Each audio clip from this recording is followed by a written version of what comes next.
বন্ধু রমজান পাইলো আমরা তো কোনো ঘুরাইন যেতেছি না, কোনো ঘুরাইন যাওন যায় দেখা যাক। ইফতার বাড়ি তো দেওয়াই যায়, এখন আমাদের মধ্যে তো রাহাত ছিল, এখন এ তো নাই, গাড়ি চালায়, এখন এরে দিয়ে ম্যানেজ করা যায়। কাজ করো, রাহাত রে ফোন দেও।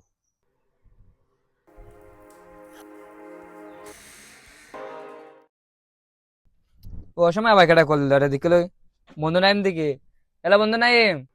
এ রাহাত, হইরি, আমরা মসজিদের কাছে আছি, তুই আয়। ও তোর ইতাই পাঠিয়ে দিতে। আচ্ছা আচ্ছা, তাক তারা মর্যাদা ধর, আমি আইতাছি। তাক 5টা মিনিট, আইছে আইছে।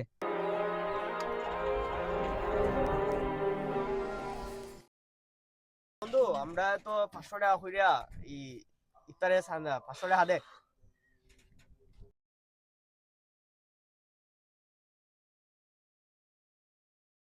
হয়ে যা। না বন্ধু তোর যাই গিয়ে, আমি যাইতাম না, আমি যাই গিয়ে।